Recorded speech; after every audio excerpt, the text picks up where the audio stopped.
एक टाइप और पढ़ लेते हैं से T11। ठीक है, बस अगर एल्जेब्रिक एक्सप्रेशंस हैं हमारे पास न्यूमरेटर में डिनोमिनेटर में, ठीक है, तो एक बार हमने एफ और एफ डैश क्रिएट करने की कोशिश कर लिया, ये ठीक है। कैसे क्रिएट किया? मे बी डिनोमिनेटर से हमने एक्स का कोई पावर ले गए, ऊपर ले गए, फिर हमने देखा कि कुछ नीचे अगर एफ है तो ऊपर एफ डैश टाइप चीज़ बनी या नहीं बनी, ठीक है। तो अगर न्यूमरेटर और डिनोमिनेटर में दोनों में अगर एल्जेब्रिक एक्सप्रेशंस लिखे हुए हैं तो may be will try to form F and F dash pair. तो इसी चीज़ को लिख लिया, if numerator and denominator contains algebraic terms, then ये ठीक है, try to form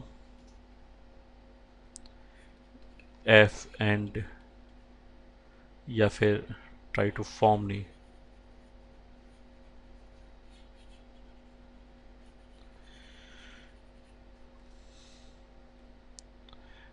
try to see whether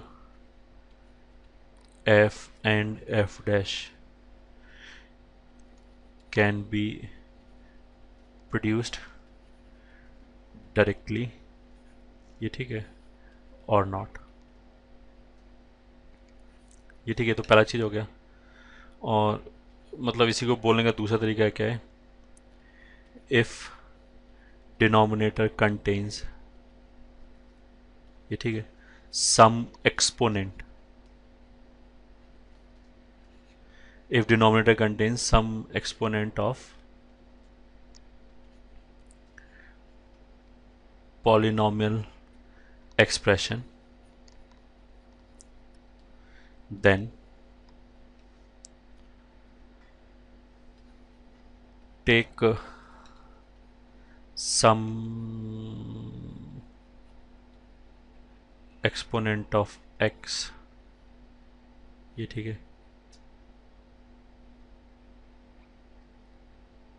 then take out, अच्छा दोबारा, if denominator contains some exponent of polynomial expression then take out some exponent of x and ये ठीक है, take it in numerator and ये ठीक है, search the possibility of f and f dash, ठीक है। मतलब अगर न्यूमरेटर और डिनोमिनेटर में कभी भी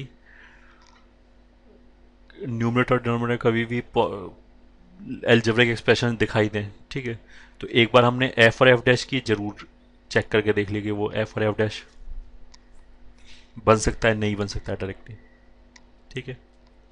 what do we mean by this? वो मान लिया हमारे पास ये क्वेश्चन है, ये ठीक है, मान लिया ये क्वेश्चन है।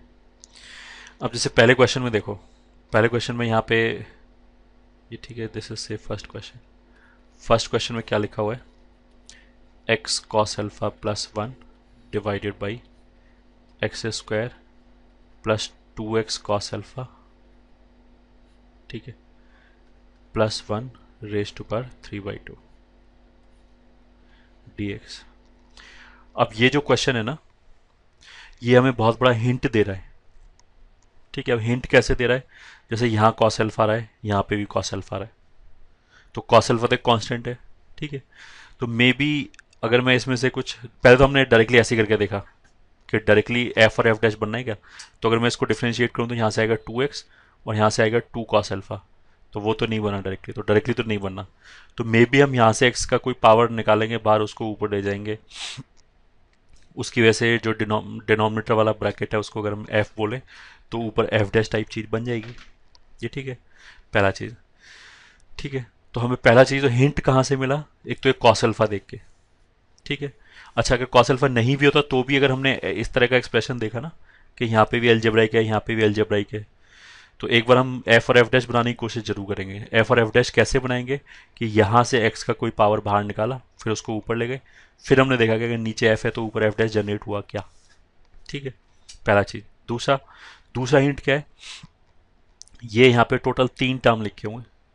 ठीक है, उसमें से इसमें अभी एक्स नहीं आ रहा है। अगर मैं इसमें से एक्स का कोई भी टर्म बाहर निकालूं, 2 टर्म में तो फिर भी एक्स रहेगा ही रहेगा कम से कम। ठीक है, जैसे मान लिया मैंने एक्स स्क्वायर बाहर निकाला, तो सेकेंड और थर्ड में एक्स इन्वॉल्व रहेगा। अगर मैंने एक्स बाहर निकाला तो फर्स्ट और थर्ड में एक्स इन्वॉल्व रहेगा। ये क्यों बोले, अगर 2 टर्म एक्स इन्वॉल्व है तो उसको डिफ्रेंशिएट करने पे जो एफ मतलब एफ डैश वाला जो टर्म आएगा उसमें भी 2 टर्म आएंगे, तो यहाँ पे भी 2 टर्म लिखा हुआ है एक्स कॉस अल्फा प्लस 1। ये ठीक है, ये दूसरा हिंट है। ये तो हो गया हमने, ये तो हमने बोल दिया लाइन ऑफ थिंकिंग। अब करेंगे क्या, एक्स का यहाँ से कोई पावर निकालें, बाहर ऊपर लीजिए। अब एक्स का क्या बाहर पावर निकालें, एक्स स्क्वायर भी हो सकता है, एक्स भी हो सकता है। ठीक, कुछ केसेस में ऐसा भी हो सकता है एक्स रेज़ टू पावर 4 बाहर निकाल लिया, दैट मे वर्क। तो सबसे पहले क्या बाहर निकालें, ये पावर कितना है 3/2। तो इस 3/2 को देख के, मतलब ऐसा कोई हार्ड एंड फास्ट रूल नहीं है, हमने क्या किया कि एक्स स्क्वायर को बाहर निकाला। क्यों, एक्स स्क्वायर को बाहर निकालने पे अगर हमने 3/2 उसका पावर लिया तो एक्स क्यूब आएगा बाहर, मतलब रैशनल टर्म आएगा, तो रूट वूट इन्वॉल्व नहीं होगा। अगर मैं एक्स बाहर निकालूंगा तो 3/2 की वजह से एक्स रूट एक्स आ जाएगा। ठीक है, तो ऐसा ऐसा भी हो सकता है कुछ क्वेश्चन में कि रूट से ही बन रहा हो। पहले तो हमने विदाउट रेडिकल साइन वाले देखे। ठीक है, तो इसलिए हमने एक्स का इवन पावर बाहर निकाला। ठीक है, इवन पावर क्या अवेलेबल है 2, उसको अगर मैं बाहर निकालूं तो 3/2 से कितना हो जाएगा, एक्स क्यूब आएगा।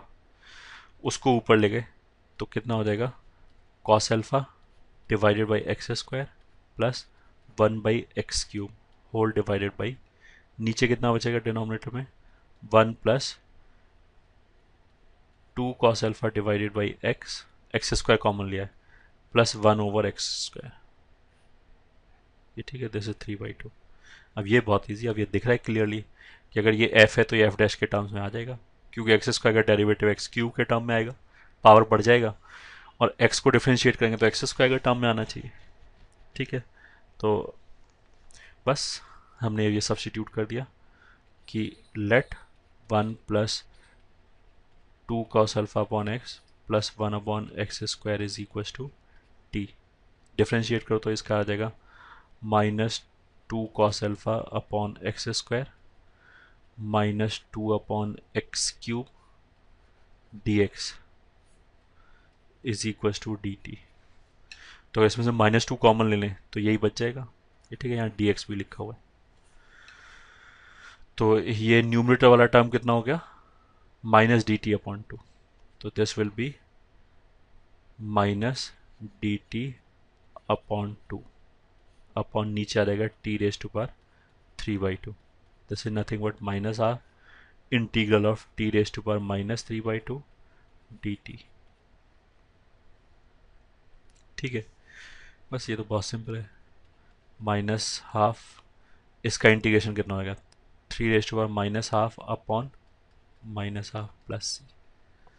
तो ये और ये कैंसिल, आंसर आ गया 1/√t plus C which is equal to 1/√t। किसको बोला है, इस एक्सप्रेशन को, 1 plus 2 cos alpha upon X, तो आ गया 1 plus 2 cos alpha upon x